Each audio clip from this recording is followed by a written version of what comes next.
ডিসেম্বরের প্রথম সপ্তাহে নির্বাচনের তারিখ ঘোষণা করবে কমিশন, জানিয়েছেন প্রধান উপদেষ্টার প্রেস সচিব শফিকুল আলম।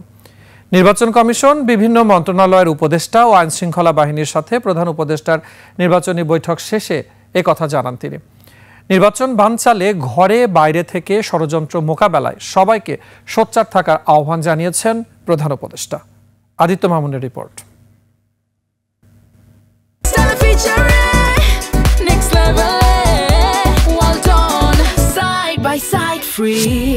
রাষ্ট্রীয় অতিথি ভবন পদ্মায় নির্বাচনী প্রস্তুতি নিয়ে প্রধান উপদেষ্টার এই বৈঠক, যাতে যোগ দেন গুরুত্বপূর্ণ কয়েকটি মন্ত্রণালয়ের উপদেষ্টা, র্যাব, বিজিবি, পুলিশ ও নির্বাচন কমিশন।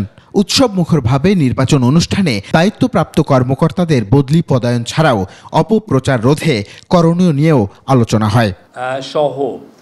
পরে ফরেন সার্ভিস একাডেমিতে এসব বিষয় নিয়ে কথা বলেন প্রধান উপদেষ্টার প্রেস সচিব শফিকুল আলম।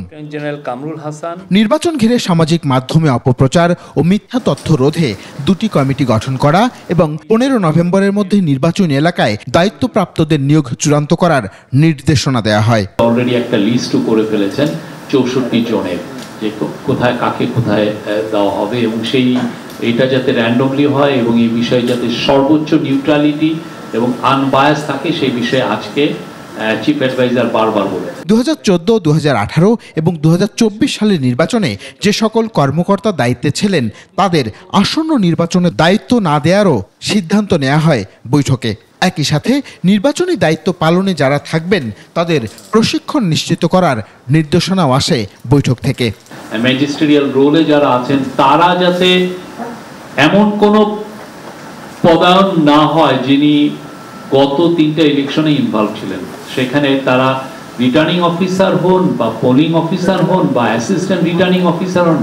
এই নির্বাচন চ্যালেঞ্জিং হবে উল্লেখ করে সকল অপতৎপরতা মোকাবেলা করে নির্বাচন অনুষ্ঠানে জোর দেন প্রধান উপদেষ্টা ডক্টর মোহাম্মদ ইউনূস। ডিসেম্বরের প্রথম সপ্তাহে তফসিল ঘোষণার পরেই নির্বাচনের তারিখ জানা যাবে বলেও জানান শফিকুল আলম। যে ফেব্রুয়ারির প্রথমার্ধে ইলেকশন হবে আর ইলেকশনের ডেটটা ঘোষণা করবেন ইলেকশন কমিশন। প্রধান উপদেষ্টা বলেছেন নির্বাচনকে বানচাল করার জন্য দেশের ভিতর থেকে বাইরে থেকে খুবই পরিকল্পিতভাবে নানা রকম অপপ্রচার চালানো হবে, এআই দিয়ে ছবি ভিডিও তৈরি করে ছেড়ে দেওয়া হবে, এটাকে সামাল দিতেই হবে।